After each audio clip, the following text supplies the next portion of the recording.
This episode of Literary Treks is brought to you by Audible.com, offering more than 150,000 titles for your desktop or mobile device. To get a free audiobook of your choice, visit audibletrial.com/TrekFM. Also, help us keep Star Trek discussion coming to you each day by becoming a Trek FM patron through Patreon. Get access to exclusive content and become part of the team. You'll find all the details at patreon.com/TrekFM. That's patreon.com/TrekFM. Hey everyone, I'm Rod Roddenberry, and you're listening to Trek FM.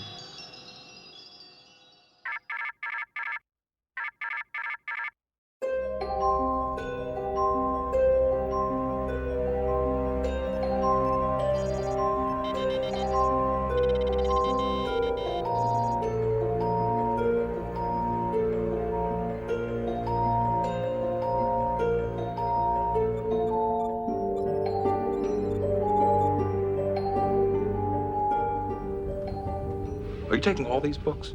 I thought I'd take some light reading, in case I got bored. Welcome to another episode of Literary Treks, your dedicated Star Trek books and comics show here on the Trek FM network. I'm one of your hosts, Bruce Gibson, and we're glad you're back joining us for another round of discussion about Star Trek. And if this is your first time, welcome aboard. So with me, as always, is our fabulous co-host of Literary Treks, Dan Gunther. Yo, how's it going tonight, Bruce? It's going well. It's going really well. It's kind of a strange night because we have someone else joining us who's in a rare form before the show here, laughing it up with us, and that is Brandon-Shea Mutala. I would prefer it if for the remainder of this episode you called me the DM. So do you guys got your dice ready? You got your bolts ready to roll? Yeah. We got bolts. Okay, because we're going to be fighting space Martians, flying dragon things, and we're crossing bridges and stuff. And so we got to set up your characters, okay? I've got a luck of 3 and a charisma of 1. That's good, right? No, you've got a much higher charisma than that, Dan. You're a pretty charming individual. Oh, well, thank you, sir. Yeah, Bruce, on the other hand. I'm glad you figured that out. So the reason Brandon's talking about bolts and rolling and DM and all that stuff is because that's part of the topics that we're going to discuss in our feature, which is the Star Trek Enterprise novel By the Book, which was the first original Enterprise story in novel form. So we'll get to that later. But before we do that, let's talk a little Next Generation. Definitely. Shall we? Sure. So Brandon... But you know what, Brandon, before we do that, let everybody know who the heck you are. Oh, hello. My name is Brandon Mutala, and I'm an associate producer for this crazy show here. And I believe I did message you guys and tell you that I expected this episode to be done in the Rose Nylund and Peter Griffin voices. Yes, because we did that once before. Dan, let's hear your Peter Griffin voice again. I'm pretty sure all I could really do was the laugh. And Good enough. I expect that after every sentence you say for the whole night. And I can try something Bruce, other than the laugh, I suppose. You need to say, meanwhile in St. Olaf. Oh, meanwhile in St. Olaf. There you go. Yeah, Anyways, that's my Rose Nylund. I host a couple of shows on the network here. You know, I'm on the Warp 5, which is our Star Trek Enterprise podcast. I co-host that with Floyd Dorsey. And I'm on Melodic Treks, which is all about the music of Star Trek. So one of the ideas that Brandon had is he wanted to come on the show with Floyd and do a Enterprise Literary Treks episode. And so we chose a novel, but unfortunately Floyd can't be with us tonight. So we thought we'd have 2 guest hosts with us, but unfortunately Floyd isn't here, so we just have Brandon. So we'll get through it. We'll manage with just Brandon. Yeah, Floyd was a little too busy. He's on light duty after that transporter accident when they beamed him up from the camping trip, and he's got all those twigs in his face, and the sand is coming out, and all those pimples. Yeah, you just don't scratch. Don't let him scratch. Yeah, rough stuff. Not good. It is rough stuff. But not only do we have Enterprise, but we also have some Next Generation, as I mentioned earlier, because we have an announcement of a new novel, which I think we mentioned before, but it's called Hearts and Minds. But this time we've actually seen the cover and we have a synopsis to it. So this comes out May 30th. And as I mentioned, it's called Star Trek The Next Generation Hearts and Mind. It will be about 400 pages. and it's a mass market paperback. There'll be an ebook and audio version. It's so nice we're getting audio versions of these books. Yeah, it's really cool. More and more of them. Really cool to finally be getting those again. So taking a look at this cover, we have a bluish cover. We've had several bluish covers like this, and we've got Captain Jean-Luc Picard front and center there, and then we have some planet, the surface of a planet below him, and the author is Dayton Ward. I don't know if I mentioned that, but what do you guys think of this cover? I like this one because, as we've heard from authors in the past, you get Patrick Stewart's face on a book, it tends to sell better. So check, we've got that. And yeah, it looks nice. It's intriguing. This one, I think, for me anyway, gets the Literary Trek seal of approval, or stamp of approval. I don't know. What do you guys think? This cover reminds me a lot of the Brinkmanship cover, so because of the blue tint and you've got Picard on there. But I mean, based on what the book is, I don't really see it in the cover here. So I don't know. It'll be interesting to read it and check it out. I haven't read the second book. I don't know if we're going to talk about the summary of it, but this is kind of a next generation version of his From History's Shadow, I think, right? Yeah, it's a continuation of the story elements of those two books anyway. Yeah, From History's Shadow is pretty cool. I haven't read the second one yet because that came out right in the smack dab in the middle of that rewatch that I was doing last year. But I shall be getting to it soon. But yeah, Elusive Salvation, because I'm in the middle of the Prey trilogy right now that I'm reading from John Jackson Miller. But yeah, I don't know. It's going to be interesting to check it out and see how it is and how it translates into the next generation era. Yeah, I mean, I like the cover, but there's really not a whole lot to say about it. It's not that intriguing to me. Again, it's some surface of a planet with Patrick Stewart on there. I mean, it's a nice looking cover. I think if anything, the synopsis makes it more interesting. Dan, you know what? You're always so good at reading the synopsis. I know how much you enjoy it. Would you like to do it in your regular voice and not the Peter Griffin voice? I would love to. 2031. United States Air Force fighter jets shoot down an unidentified spacecraft and take its crew into custody. Soon it's learned that the ship is one of several dispatched across space by an alien species, the Izand, to search for a new home before their own world becomes uninhabitable. Fearing extraterrestrial invasion, government and military agencies which for more than 80 years have operated in secret swing into action, charged with protecting humanity no matter the cost. 2386. Continuing their exploration of the Odyssean Pass, Captain Jean-Luc Picard and the crew of the Starship Enterprise discover what they at first believe is a previously uncharted world, with the civilization still recovering from the effects of global nuclear war. An astonishing priority message from Starfleet Command warns that there's more to this planet than meets the eye, and Picard soon realizes that the mysteries of this world may well weave through centuries of undisclosed human history. Yes! I had to do that for you, Brandon. Appreciate it. As a question for these books, how do you guys feel about, Picard is still a captain and stuff? Like, he's been a captain for like 45 years now, because he was a captain of the Stargazer for 20-some years. And this is now 20 years after Encounter at Farpoint. Like, that's a long time for him to still be captain. I don't know. It is, but I think... he's just really taking what Kirk said to him to heart. Don't let them promote you. Don't let them do anything that takes you off the bridge of that ship. I mean, he's going to be captain until he looks like Professor X in Logan. I mean, he's going to be there forever, I think. Yeah, it doesn't really bother me. But it is a little strange because when you think about people who are captain or commander before him or after him, I guess what I'm trying to say is, Janeway's an admiral, Riker's an admiral. I mean, Sisko's still a captain, but it wouldn't surprise me if we see a promotion for him soon. I mean, everybody's going to start outranking him. At some point, Geordi's going to outrank him. Harry Kim's going to outrank him right away.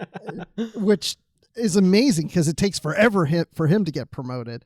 But, but it's like Dan said, I think he took what Kirk said to him to heart. And I think just in his bones, he knows that he just doesn't want to be behind that desk. In some ways, it's good because when we got with Kirk, he became an admiral and he was always miserable as an admiral, wanting to go back to captain. And now we have a captain who says, you know what, I'm smart enough to know not to go there. I'm just going to ride this out for the rest of my life. Mm-hmm. I think if we get to the point where they receive an incoming message from their sector commander, Admiral Nog, maybe it'll have gone a little bit far, but yeah. I mean, yeah, he's. Okay, I he's believe comfortable Nog's in hitting the chair. Admiral He likes it. before Harry Kim's hitting Admiral. Oh yeah. Oh, Oh, yeah. totally. Yeah. Yeah, definitely. He's got more of the lobes for it than Harry does, for sure. But, you know, in the Countdown comic, we see Picard as an ambassador.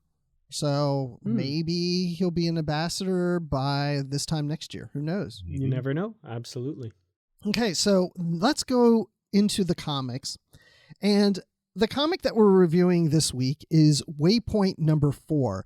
And as any of you know who have read the Waypoint comics or have heard us discuss it, they're a little different than a typical Star Trek comic. The stories are taking chances and going into areas of the unknown. And I don't mean the unknown areas of space. I mean like style and the story. And it's like a surprise. You never know what you're going to get in a Waypoint comic. And there's usually 2 stories in there. So, you know, each story is kind of short. So I'm going to mix things up tonight, guys. So we've got an Enterprise story in here and we have a Next Generation story. I want to start with the Next Generation story, the second one in here, because we were just talking Next Generation. And then we'll go to the Enterprise stories, which will lead us into the Enterprise novels. So that Next Generation story, which I should have turned to immediately when I said that, but I didn't. But I'm working my way there right now. Mirror, mirror. Mirror, mirror, mirror, mirror. Mm-hmm. There's 4 mirrors in this title. When I first saw this, I was like, what? Mirror, mirror. Oh, it's mirror, mirror, mirror, mirror. Meow, I meow, expected meow, to meow. see like an evil stepsister or something talking to a mirror on the wall or something like that. But Right. I was expecting this is going to be a Mirror Universe story, but it's not. So the Enterprise D is over this, approaches this planet, and we get a chief medical officer's log from Dr. Crusher. And we find Dr. Crusher and Lieutenant Commander Worf down, well, actually, he's Lieutenant Worf, I think, in this one. But anyway, they're down on this planet in this field of beautiful flowers. And we start off with the third panel showing Worf picking a flower and smelling it. That's how I knew this was a Mirror Universe comic. Because everybody in the Mirror Universe is evil, but Worf is the opposite. He's a little gentle and teddy he bear. stops to smell the roses. He does. He smells a little like lilac. Nice. So he's down there with Beverly, and I mean, we're really talking about a whole field. Like everywhere you look, it's just tons and tons of these purplish, pinkish flowers everywhere. And they find this big bush of flowers, and they come approach it, and there's an object inside. And Worf starts to look in at this object, this mirror, and he sees his reflection, and all of a sudden, he yells, "Doctor!" All of a sudden, we have duplicated Worfs and duplicated Dr. Crushers. So what were you guys thinking at this point? Because at first I was like, wait, what is going on here? Is this some kind of time lapse crossing parallel universes, or what's going on? Yeah, this is, I mean, yeah, not sure kind of what's going on here. Definitely, yeah, really didn't know what to think at this point. Kind of going the typical Star Trek route, like parallel universes, quantum realities, something like that, you know. But it turns out to be something different, which is different, I suppose. True. And so here are these multiple Crushers looking at each other and multiple Worfs looking at each other. And then Picard chimes in from the Enterprise on their communicators. He's like, "Picard to Crusher, what is going on down there?" And she's like, I'm not sure, Captain. It seems Worf and I have been duplicated. And he says, "Did you say duplicated? Why do you sound so strange?" It's because when Beverly talks, all the Beverly talks at the same time. There's like 4 or 5 or 8 Beverly's talking the same thing at the same time. So at this point, I was just saying, okay, this is a little odd. Not sure how I feel about this. Brandon, what were you thinking at this point?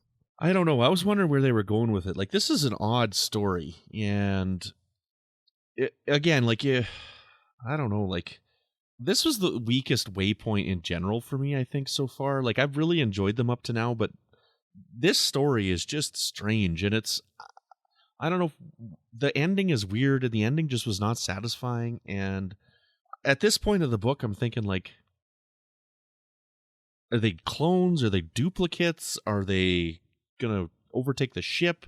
Like, what's going on here? And I don't know.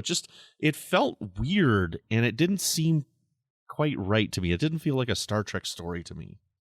Well, it felt weird to me too. And also the art is a little more cartoonish than what we're used to sometimes. So the whole thing was just feeling a little odd. I wasn't sure where this sat with me at this point, especially when Picard then beams down to confront all the Beverleys. I don't know if it was just, he liked the idea of having multiple Beverleys in his life or not, but he comes down, which one of you is the real Crusher? And they're all like, I am. They all say it at the same time. So he starts quizzing them on. He says, good. No, he thought that. He didn't say it.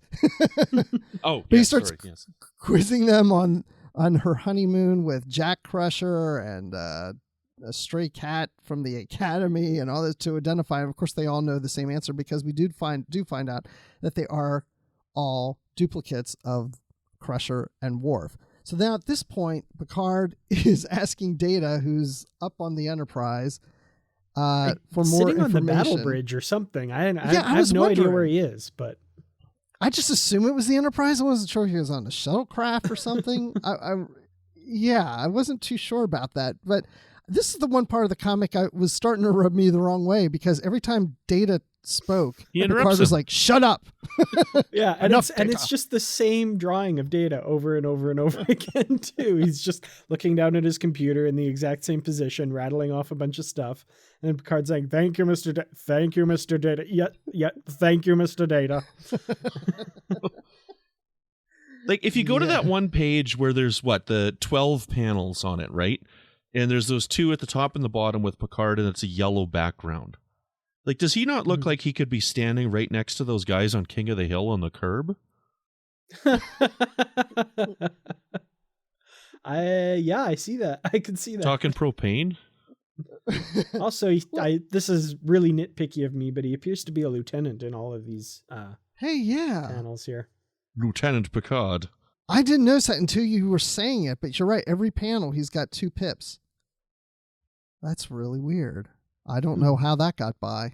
I don't know. Maybe it's just the sun, the way it's hitting it, where we're seeing reflection off the 2 and not the others. Or maybe he lost. Anyway. Oh, and Data's rank's on the wrong side. In one of the panels anyway.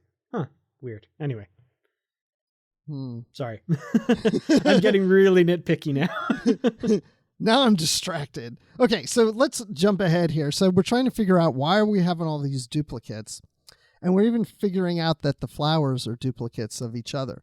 So Beverly has this great idea. She says, okay, O'Brien, I want you to beam down 2 big mirrors. And she has the mirrors face each other because it reminds her at her grandmother's house how she used to just stare into the mirrors that reflected each other that looked like she went on to infinity. All the different images in the mirror just went on to infinity, which is funny because in my grandmother's house when I was a kid, she had 2 big mirrors opposite of each other, and my brother and I used to do that all the time, is look how it goes on to infinity. I think every single kid in the history of time that has ever looked at a mirror has done that. And including Beverly Crusher. Yes. And so Beverly and Worf look at each other in the multiple mirrors, and we see tons and tons of Crushers and Worfs, and the little mirror that was making the duplicates of everything sees itself, and it's no longer alone. Yeah. Yeah, this was one thing where, okay, time, Mr. O'Brien, get those mirrors out of here. And then I scrolled to the next panel and I'm going, Okay, so what happened? Because I was really lost and I needed Picard and Crusher in that final scene over wine to tell me what had happened, which is never really a good sign with the comic. Yeah, I had to read the last 2-3 pages twice because I read it, I was like, wait, am I getting what this has really happened? And I had to read it again. I'm like, okay, yeah. So the mirror was duplicating things because it was lonely and it can't see itself. And now that it's seen itself, it's no longer lonely because it can make a duplicate of itself to keep itself company. Is that right? But that'd be boring. That'd be just It as would, boring, yeah. if not more so. That's like Brandon making another Brandon. That'd be and he's horrible. Well, and then all the flowers are gone too. Yeah, there's just one. Except for flower one. left. I don't know. So I can tell Brandon really liked this one. I thought it was cute. I mean, at first I wasn't really into it. I mean, it's not like my favorite story of Star Trek, but for Waypoint, you know, the type of stories we got, I don't know. I wasn't a big fan of it, but I just like the idea of the mirrors looking at each other and them all looking at each other in the mirror. Yeah, I mean, yeah, I went into this understanding how out there and weird Waypoint is, but I'm not afraid to admit I just didn't get this one. I don't get it. But it's cute, I guess. But yeah, I didn't really understand what the plight of the mirror was, I guess, and how that solved it. But okay. Well, let's move on then. Let's go back 200 years. We're going to now review the Enterprise story, The Fragile Beauty of Loyalty. And this is the very first Enterprise comic ever published. Ever. Never, ever have we ever had an Enterprise comic. And I'm jumping in here right now and saying that Waypoint was not the way to start an Enterprise comic because, like, this was just a letdown. I don't know, like, I was so sad. I was so excited for this comic to be coming out. Right after the third issue, I messaged Bruce immediately, and I'm like, I just realized this means we're going to get an Enterprise comic. This is going to be... And then, like, 2 days later, they announced that Enterprise was to be in the next comic. And I'm like, yeah, we got to do a whole episode. Let's do an Enterprise book. Yeah, let's do the Enterprise comic. And then I read this thing, and I'm like, what just happened? It is an Enterprise story, though. It is. Yep. I don't know. I was telling you guys at the beginning, like, there's 10 pages to this comic. 6 of them have no words on them. And, like, 2 of them have, like, 3 bubbles of words on them. So it's like, this thing took me 30 seconds to read. And I'm just like, that's it? I don't know. I was just... it just was not what I was expecting and not what I was wanting out of the first comic. It's an interesting story. But, I mean... time traveling, can I spoil the end here? Like, the hero at the end of this is just like, no, don't do that to me. No. I won't even spoil what it was, but I was just like, no. Well, I think we're okay to spoil this one. Well, I mean, you know, with the last Waypoint, we did get the little synopsis that it's a time traveling Porthos comic. So okay, fine. So I think I was kind of expecting this. And right. So it's not the first Enterprise comic. It's the first Porthos time traveling comic. Okay, then let's just call it Underdog the Next Generation. Okay. I just want an introduction where Porthos gets described as leaping from life to life, hoping that his next leap would be the leap home. But no, so I'm going to be the contrarian view on this one because I actually really liked this. I thought it was really and I'm out. Cool. I know. I'm sorry, Brandon. I'm sorry. Oh, then I love it too. Woohoo! No, I did like this. I thought it was, like I said, I already knew it was going to be a Porthos thing because of the little description we got in the last issue. And you know, when we got that, I was like, oh, how are they going to do that? And, you know, it's silly, it's ridiculous, but I don't know. There's something really kind of sweet about it. I love the little dedication at the end for the 2 dogs. Like, I'm not going to try and pronounce the Russian last name, who is, of course, the first dog in space. And then I did a Google search on the second name Suki Sue, and I think it is probably the author's own dog because it has an Instagram account. Oh, great. So Our first Instagram. Obviously written by a dog lover. And I don't know, I think that shows, and I thought it was really sweet and I really enjoyed it. And I don't know. So sue me. I love this one. Okay. I'm happy that you're happy with it. All right. So I'm in the middle on this one. I didn't love it. I didn't hate it. I just, again, like with the Next Generation one, I just, I think it's kind of a sweet little Star Trek thing. I did not look at this as, oh my gosh, this is the first Enterprise comic. I just went into this. It's like, okay, let's see what I'm going to get out of this Waypoint comic. And hey, we have a Syllabon in here. So it's going to be good. So yeah, Johnny Archer, this is in 2020, and he's a kid, and he goes out and he leaves his dog behind. He was supposed to take his dog out with him when he went out in the snow, and he didn't feel like taking him. His parents said, hey, take the doggy with you. No, I'm out of here. And he goes on the dangerous ice surface on a lake, and a Syllabon sneaks up and kicks him in the rear. And he lands out on the ice, which cracks, and whoosh, he's down underwater. Poor Jonathan Archer is about to die under this ice, and no one's there to save him because he got kicked in the butt by this Syllabon. And then Porthos, or he doesn't know it's Porthos from the future, but that's what it is. Porthos came back from the future to save Johnny Archer from the Syllabon who kicked him in the butt into the ice. To be clear, the dog, not the musketeer. Yes. Okay, come on. Like, just look at this, okay? So the kid weighs 100 pounds, maybe, right? He sits on the ice. He's there for a good couple of frames, which means that this ice is relatively thick. And this dog takes a branch and, like, smashes through a frozen lake? Like, well, he knew where to identify where the ice was the thinnest. And he was augmented with 31st century technology provided to him by Daniels, I'm sure. Does this have to do with that pigment brain that Phlox put in him in A Night in Sick Bay? Oh, no, don't bring up A Night in Sick Bay.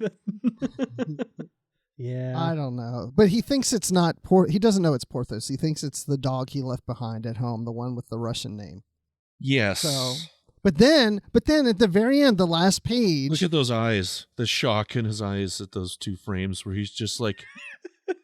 Yes, Archer in the Porthos Enterprise timeline figures it out. He remembers it was Porthos that saved me under that ice. That was the one bit that I was like, that's a bit much. I think they should have left it with him not knowing at all but anyway, yeah. Yeah, I kind of agree with you on that one. I think it's just funny how it ends with his eyes like, oh, what?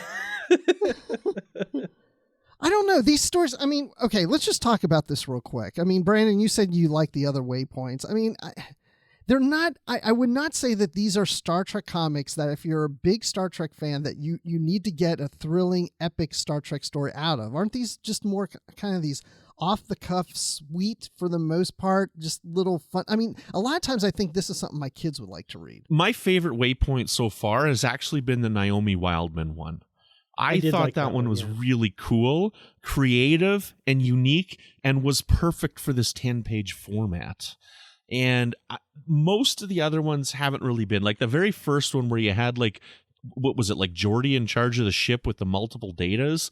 I thought that was really cool because it was kind of like, I was expecting Waypoint to end up being like this, what Deviations ended up being, where you could just have fun with it.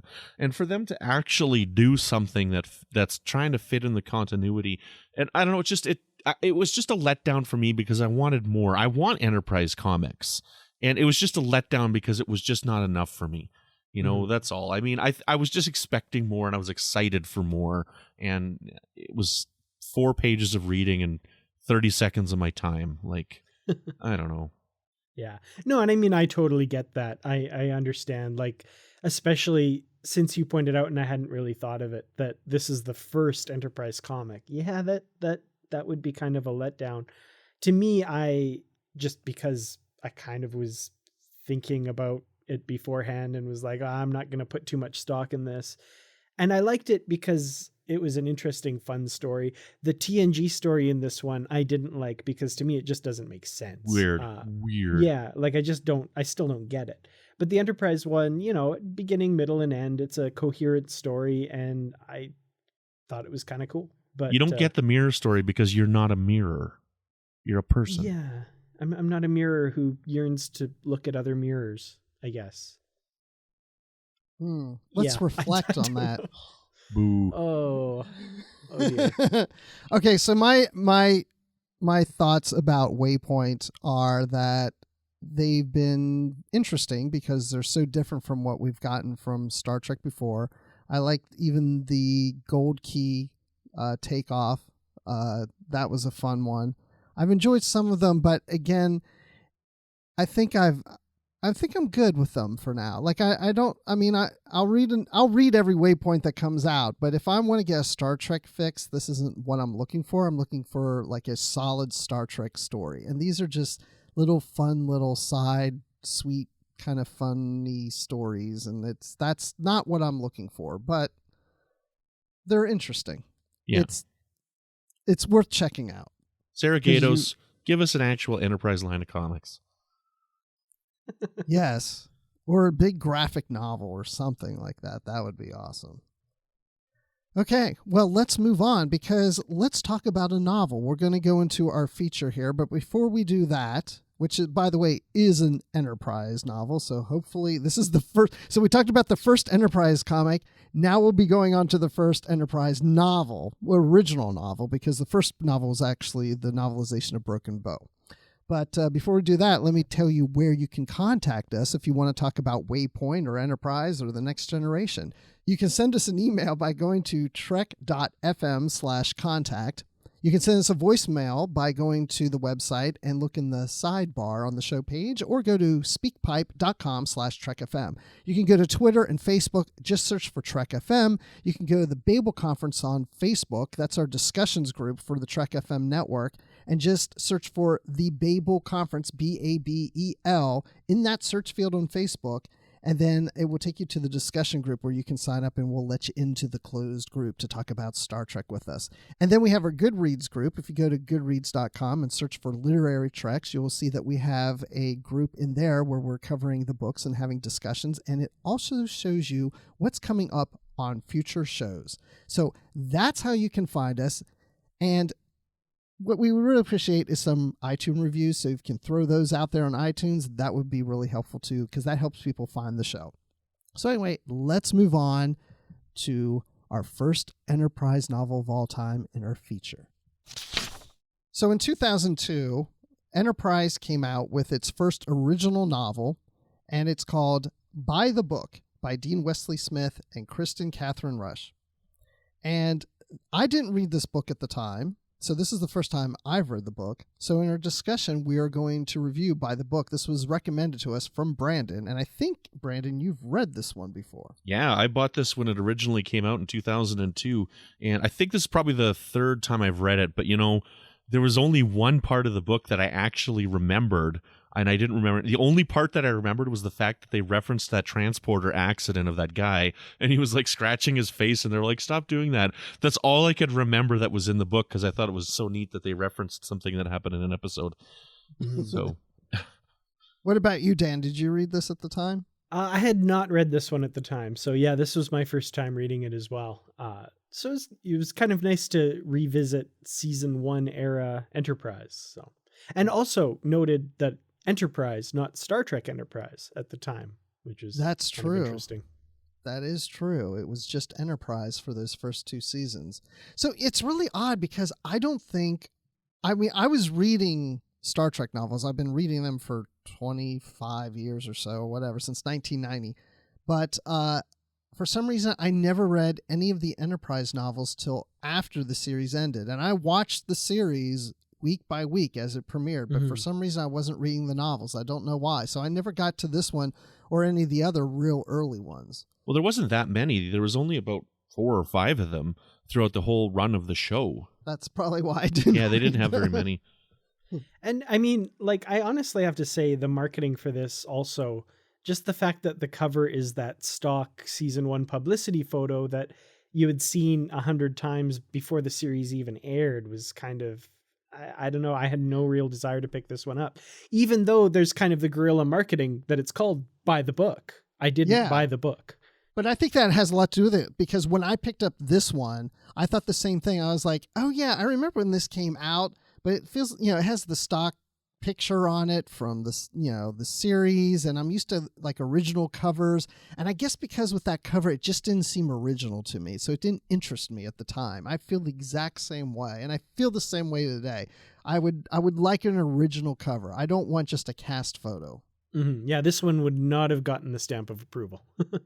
Exactly. I mean, it's not a bad picture, but it's like you said, we've seen it all the time. It reminds me when Encounter at Farpoint came out. That was the first Next Generation novel based on the pilot, and it had a picture of the crew on it, and it just didn't interest me. I did read it, but I want original covers. Oh, that's funny. My Encounter at Farpoint has like nothing on it. It's just like a Starfield. Starfield, yeah. That's the one that you have? There are a couple printings. Yeah. Yeah, I have that one too. Yeah, I remember that one. I don't know if maybe I got the second printing that had the crew on it. Mm-hmm. I don't know. Well, I mine's have worth seen more both, than yeah. It's the first printing. Mine's worth more, and I'm more of a fan than you are. Oh, well, you know what? Mine wouldn't be the first printing, because now I think about it, I didn't start reading the novels until 1990. So that was a few years after the premiere. So yeah, you're right. Yours is probably more valuable, but mine's in better condition. I've got no idea. Now we don't believe in being gateway fans on this show. I read this book in first run. I read the book upside down. I've memorized the book. Oh. Well, that being said, let's get into this book. So this book starts off with Ensign Elizabeth Cutler, and she's playing a 20th century RPG with some of her crew members. So this is something she used to do as a kid, and she's introducing this 20th century game to her fellow crewmates to play with her. And it's about fighting the evil Martians on the planet Mars, which they are quick to point out, well, wait, there aren't green little men Martians on Mars, so this isn't real. And she's like, you need to just enjoy this and expand your imagination and when this took place in the 20th century. And let's play an RPG game, and we'll use bolts. Since we don't have dice, we'll roll bolts on top of a towel. Wait, does this sound like a Waypoint comic? It actually kind of does. Yeah, no, this was, I thought, kind of an interesting little meta story within a story. I've been kind of glancing at other people's reviews online of this book just to see what other people thought. And there's a lot of dislike of this B plot because, it seemed like the authors kept wanting to get back to it and thought it was more interesting than the main story. I don't know. I really like this one, and I know it seems weird, but I was always really interested to see what would happen next in this game. I don't know why exactly I kind of connected with this. I've never played Dungeons and Dragons or any games like that. I think I'd probably love them if I did, but I just never really have. So I don't know. I kind of connected with the story and really enjoyed it. I don't mind it myself, and it is weird because it is one of these drastic B plots that's very different from the A plot, but honestly, it really felt like a season 1 Enterprise episode because, there are a few Enterprise episodes that have these drastic differences between A's and B plots. I mean, I look at the episode from season 1, Silent Enemy, where they come across this dark alien race that they don't know anything about, that won't talk to them, and the B plot is find out what Malcolm Reed's favorite food is so we can throw him a birthday party, and we find out it's pineapples, but he's allergic to them. They're both plot lines are very good, but they're very different from each other. And I mean, it ties up in the. I won't spoil the end of the book. I'll try not to, like we did the last one. But I mean, it kind of ties it up at the end.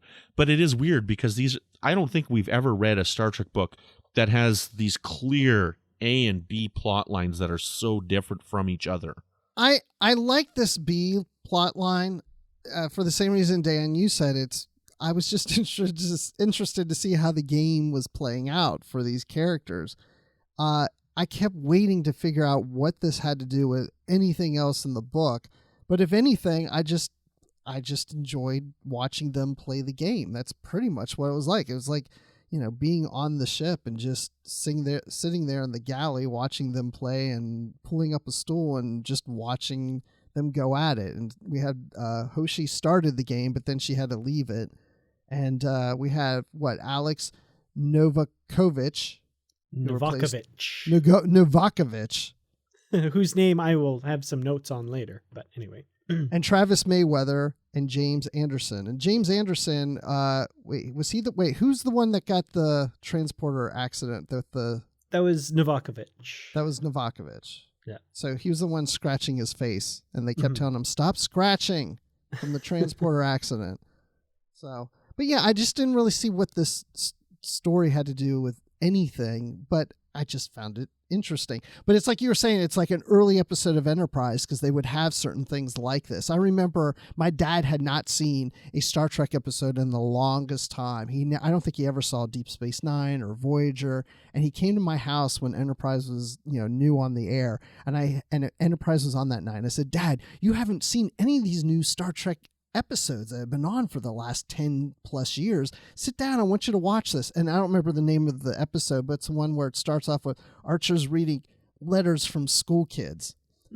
And breaking the ice. And my dad, 5 minutes later, he was gone. I was like, oh, that was the wrong one. Yeah, no, I think part of it is that for me that it just felt like a day in the life of this crew and what it would be like to be on this first, long distance Warp 5 ship. I don't know. It kind of really, it served to put me in their place.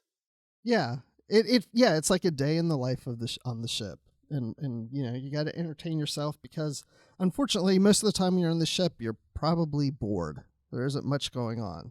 I don't think there's much that we can look into and deeply analyze in this plot line. It is really, like you've just said, it's a day in the life on the ship, and it's just them getting to know each other. It's a camaraderie that's being built, and that's about it. That's really all that you get out of this B plot in the novel. But I mean, it's interesting that this is the plot that we wanted to talk about first, because it's weird, but it is a really good read, and it's fun to see them interacting and having a good time playing this game. It seems really funny, but I actually have a bunch of friends that regularly play D&D. And while I was reading this novel, more than once, I kind of sat back and thought, I should see if I can join them sometime. Which is, I've never really been interested in RPGs like that. But yeah, maybe I should check this out. This seems kind of fun. I've never really done any RPGs, and I know we have the new Star Trek Adventures coming out soon. Yeah. So maybe that's our start right there. Hey, there's an idea. Absolutely. And that'd be in a book, so we could do it on a literary treks. Yeah. That's true. Ooh. It could be our B plot line throughout the show. Roll them bolts. Excellent. So then we move on to the real story of this book, and because this is a early Enterprise novel and it's early in our Starfleet timeline, of course we have to delve into how we handle meeting new races, how we handle first contacts. And how we hate the Vulcans for holding us back. And boy, how do we ever hate the Vulcans. Holy man. I think so 50% of the book was this RPG, and then 25% of the book was Archer talking about how the Vulcans held him back, I think. Well, isn't that like the whole first season too? Pretty much. Pretty close. Yeah, there's no love for Vulcans in this book from Archer, but I think he and T'Pol kind of, respect each other a little more towards the end, at least more so he does of her. I don't know what she thinks of him, especially since he probably smells of that alien that came on board, but I'm kind of jumping ahead. But so anyway, there's this planet that they find the Fozzie. Is it Fozzie Bear? Fozzie? The Fozzie? I kept thinking that throughout the whole book. So the Fozzie, they're the Fonz from Happy Days. The Fonzies. See, now I'm picturing you as what is it, Waldorf and whatever, like those two old guys that are just heckling Statler and Waldorf? Yeah, no. Oh, dear. So they're looking at the Fozzie, and they want to make first contact because they have found out that they have established warp travel. They have gone out into space, and so they can make a first contact meeting. Isn't that true? Didn't they? They had explored, or they had developed warp technology. They just haven't. Yeah, this race hasn't cut the warp trail of a test kind of thing. Yeah, that's right. It was a test. But I do have to say, I don't think that even really played into Archer's decision at all. I think he was like, "Ooh, an alien civilization! I want to make first contact and help them out because the Vulcans didn't do that to Earth, so I'm going to do it with them and show those Vulcans we know better," kind of thing.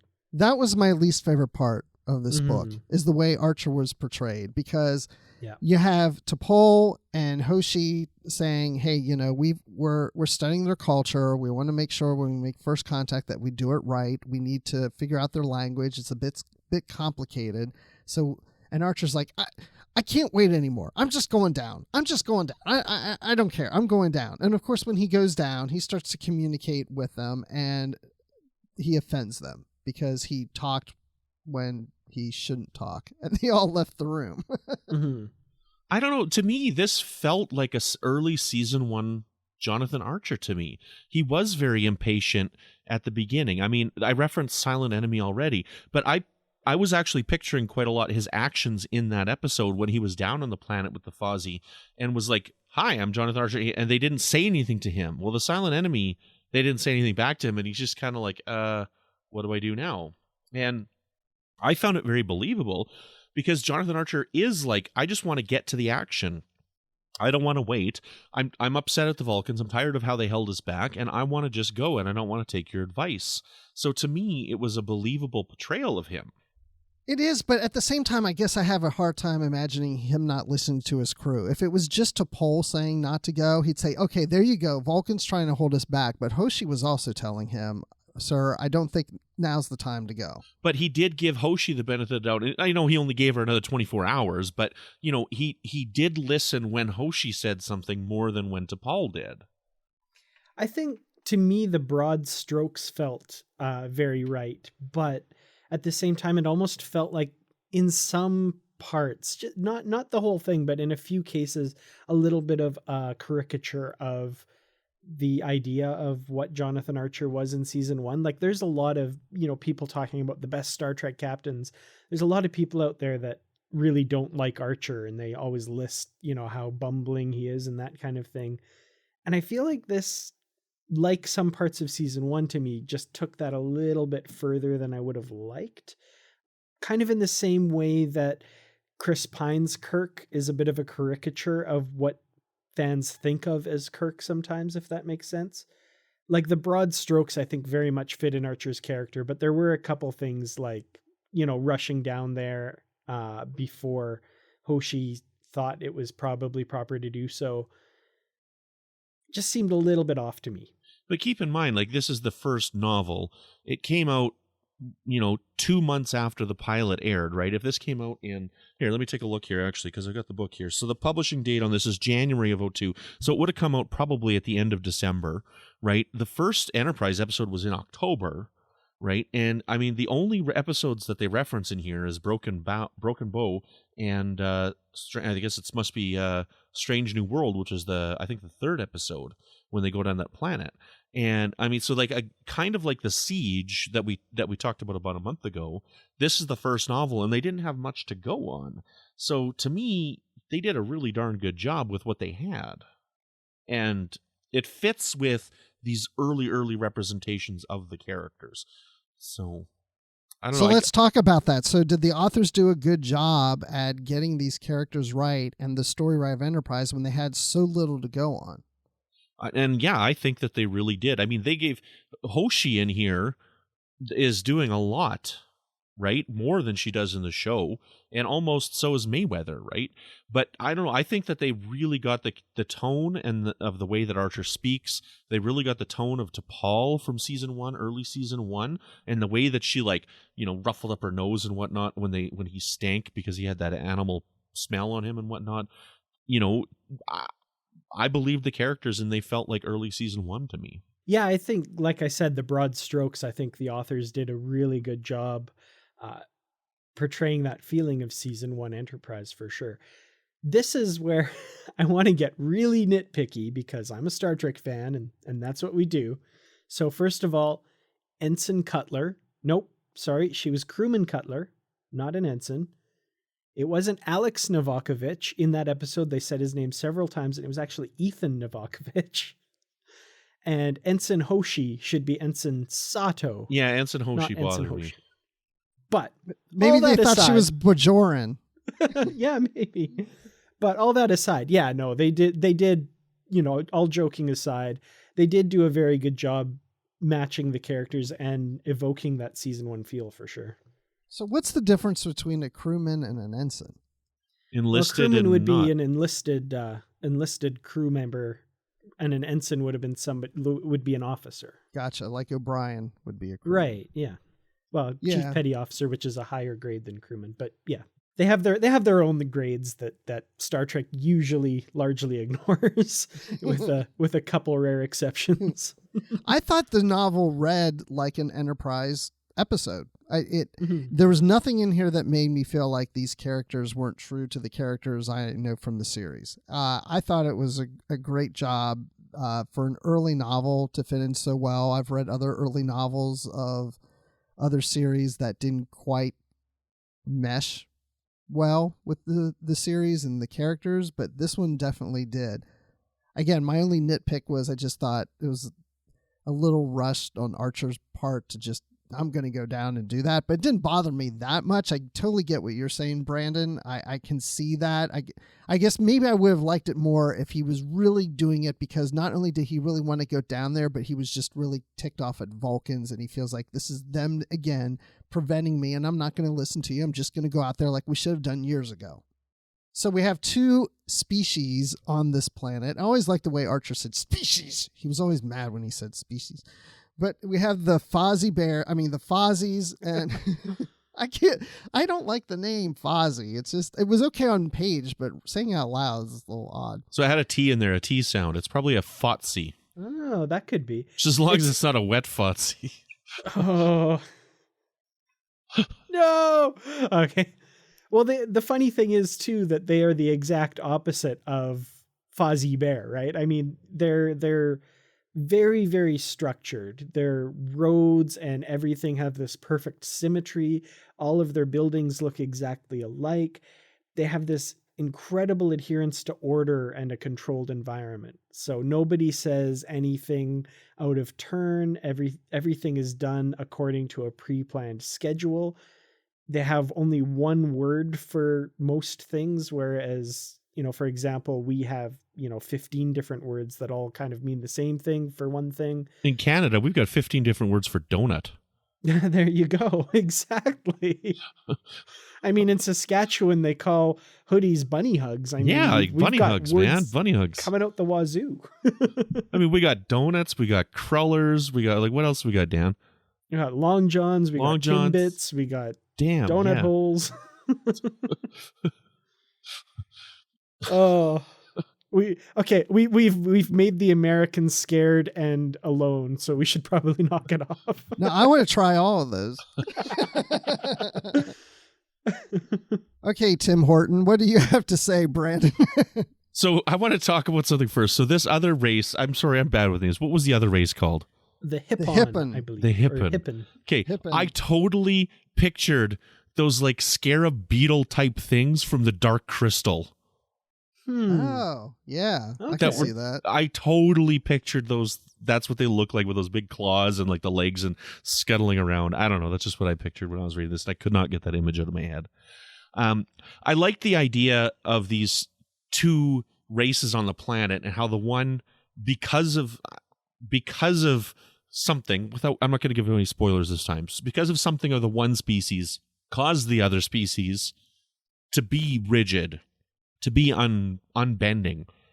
I think that's fascinating. I think that's a really interesting story idea. Yeah, and I think it's I think it serves the story well to illustrate what a bad contact can do, and it really kind of it really kind of reinforces to Paul's point that, the Vulcans had to be careful over the last 100 years because they didn't know that, they could do one little thing that would affect humanity forever.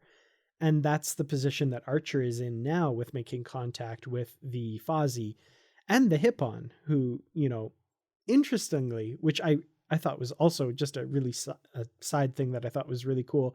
The Hippon are these really alien spider-like crustacean things. And in the end, they're more relatable to the humans. The humans are able to relate to them more easily than to these humanoid creatures who just think in such a different, weird way that, we have a really hard time getting to know them and relating to them. I thought there's something really interesting in that.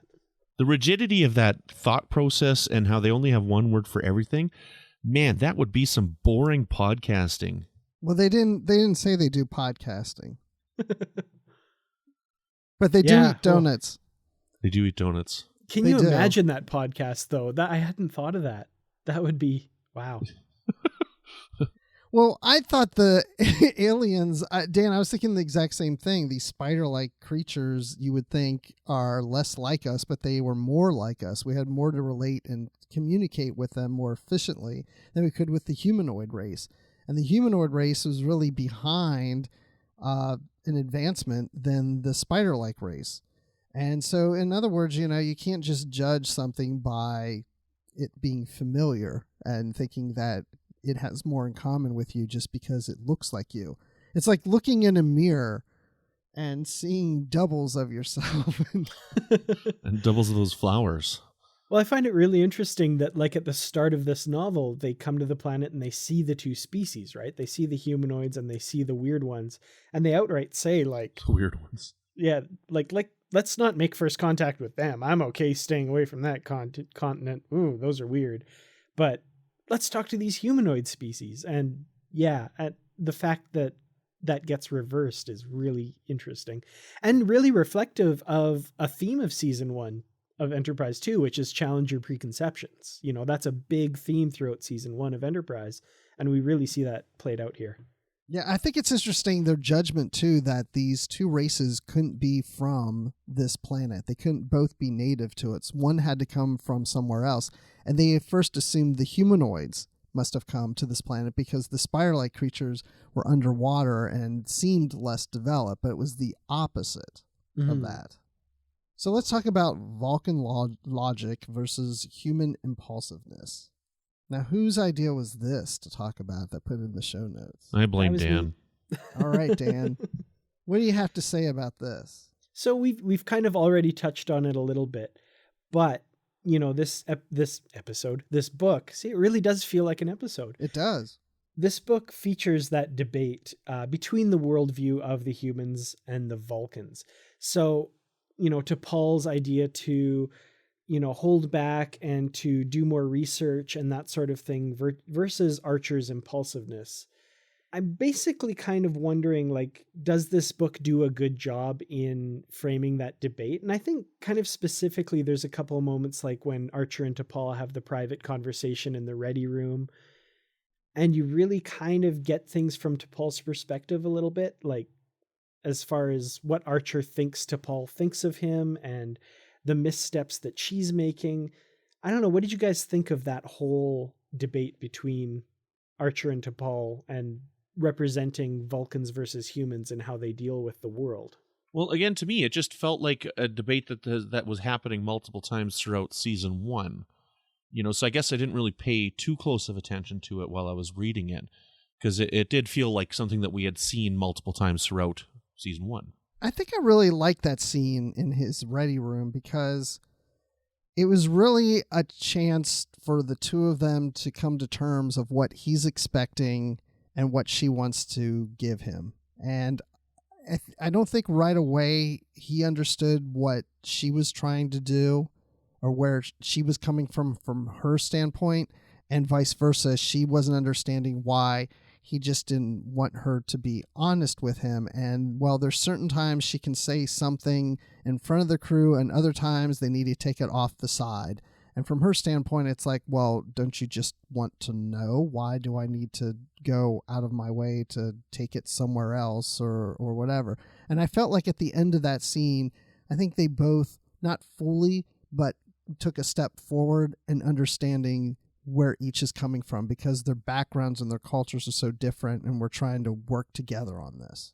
I almost wanted them to take it a little further, because, and I really did like that scene as well, but, you know, kind of really exploring that, for example, like a Vulcan captain wouldn't get offended and wouldn't fear that the crew would lose confidence in him or her because a subordinate is questioning or offering a different opinion.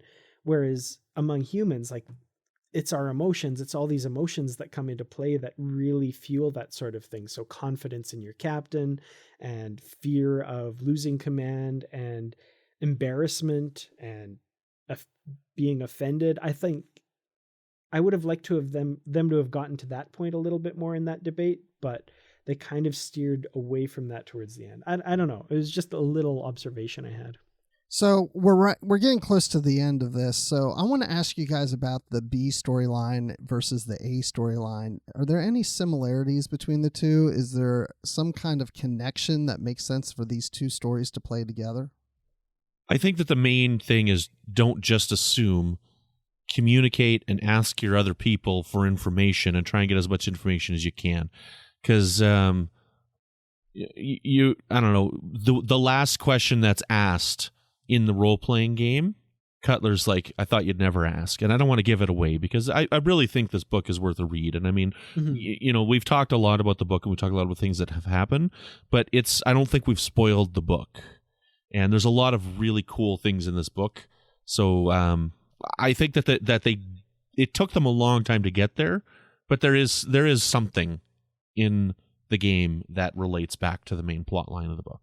Also, I thought, like, along the way too, there were just little things, like, for example, one character in the book keeps having his characters meet untimely ends by kind of doing the same thing over and over and over again. I mean, so at one point they have to get across this river, and there's this bridge, and there's a hole with a plank over it, and I think he loses two of his characters to that bridge. I could be, yeah. You know, there were other ways to get across that river, and I kept thinking that maybe he needs to try one of those other ways or something like that. But, you know, just little things like that, like, you know, doing the same thing over and over and over again and not really examining all the different angles of a thing might have had something to do with the main story as well. Yeah, I think it's about, really, in real life, when you're traveling to these different planets and you're out exploring, every decision you make is a roll of the dice, or in this case, the roll of the bolts. And, you know, you either make a decision based on a quick impulse, or you take the time to think it through and consider all the different options. And that's kind of what I got out of the RPG thing. I don't think it was a strong connection. I mean, it's that storyline connects to all of Star Trek in a sense. But it's nice that a storyline like this would take place in the early formation of Starfleet, even before the Federation.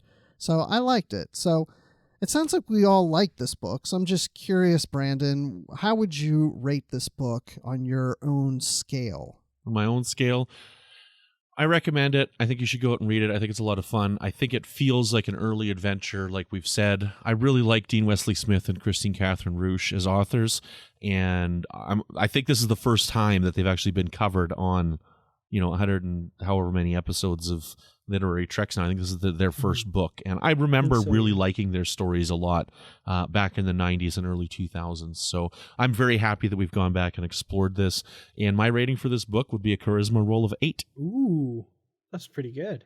Yeah, no, I really enjoyed this one as well. It really brought me back to that first season of Enterprise when, you know, everything was brand new and stumbling across a planet was a huge deal. You know, you could see the wild-eyed look of excitement in these explorers as they open up the galaxy for the first time.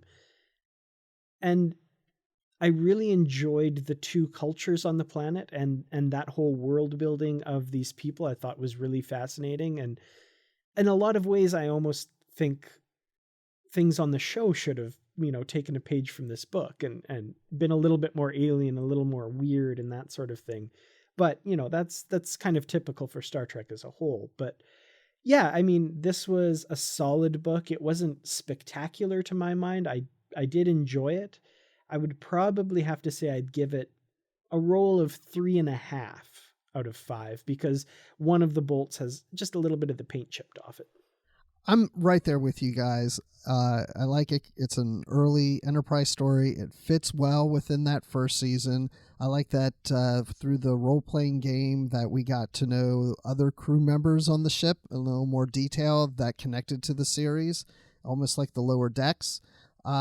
And then just the relationship between Archer and T'Pol. I've always enjoyed that relationship, and that plays out really nice here.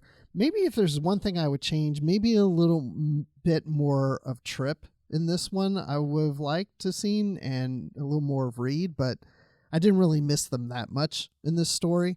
But it's a shorter novel than what we usually get nowadays, so it's a quick read. And if it's something you're looking to maybe read over like a long flight or just on a weekend, it's a good fun read if you like Enterprise. So I would say that out of 10 rolls, I also will give it 8, just like Brandon did. Well, I think as far as novels go, that was pretty much a solid one for all of us. I think we all kind of enjoyed that one. Like I said, I had a really good time kind of flashing back to early Enterprise and getting a glimpse of that world again. It's a lot of fun. It's kind of an era of Enterprise that gets overlooked a lot. A lot of people think of like the Xindi conflict and then the season 4 stuff and then the post finale. But it was really nice to kind of go back to the silver bridge and T'Pol's brown uniform again. Yeah, and we don't get a whole lot of Enterprise on the show because there hasn't been as many novels in Enterprise. And of course we have, like we said, this is our first Enterprise comic. So I always welcome the opportunity to talk about Enterprise. So Brandon, thank you for that idea to talk about this book. Hey, you're very welcome. Thank you for having me on, and thank you for holding on to the Waypoint comic so that we could talk about it now when we talked about this book as well, because I think that made the episode a little bit special tonight. Well, hopefully we'll get another Enterprise comic or a series of Enterprise comics. That would be totally awesome, but we'll just have to wait and see. So Enterprise isn't the only thing that we're talking about here on Trek FM. There's other things you can check out, so here's a quick look at some of the things you may have missed elsewhere on the network. Previously on Trek.fm, Standard Orbit. Star Trek II had just premiered 2 weeks earlier, right? So everyone's all excited and flush. Oh my God, that's more like it. They were all excited and flush about The Wrath of Khan being out. It was the #1 movie. It was incredible. People were like, yeah. Just imagine seeing The Wrath of Khan for the first time, not knowing that it was always going to be the bar forever for every Star Trek movie after that. Literary Treks. I'm glad we reread this because at the time I did read this, it was when the new movie was out, but now that we've had the 3 movies, as you just mentioned, and I've seen Star Trek 09 about 100 times, I'm very familiar with the movie, and not as much as with the comic now, because I've only read it maybe a couple of times. Continuing mission. We were pitching our idea, Don and I, to the folks at Starbase Studios. And I vowed to myself that I wasn't going to walk on the bridge and then go sit immediately in the chair and have a picture taken of myself. However, as soon as I got on the bridge, I sat in the chair and I took a picture of myself. So it was like a kid in a candy store. The 602 Club.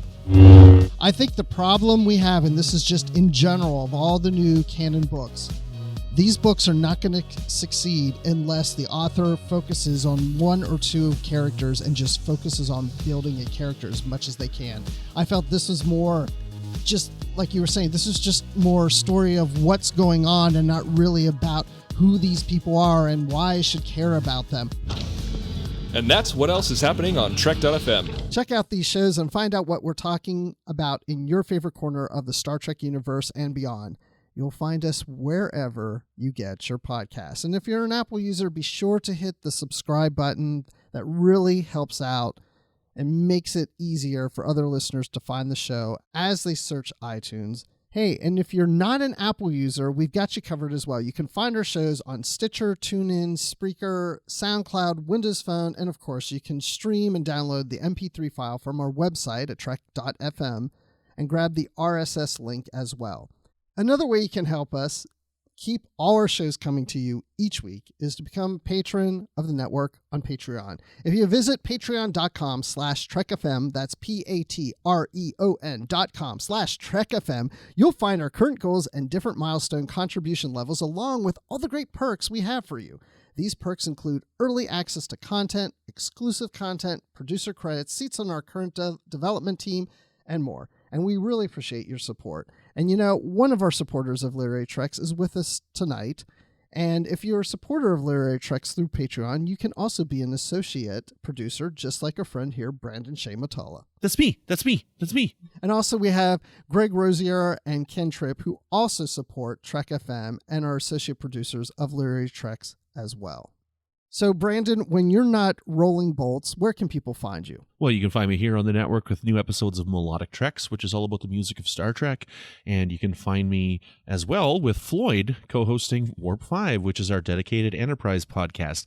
And even if you aren't a big Enterprise fan, and I got to say, if you're listening to this podcast on the Enterprise novel, you probably are, go and check out Warp 5 because we've had some really great interviews over the last little bit. And the last interview that we just did with Tucker Smallwood was really touching, really inspirational, and it was a really amazing experience, and I highly recommend you go check that episode out. So that was episode 106 of Warp 5, and you can find me on Twitter at Brandon Mutala, and my friends Tom and Chris and I are actually going to be starting up a new Alfred Hitchcock podcast, so you can follow us on Twitter at Good Evening Pod.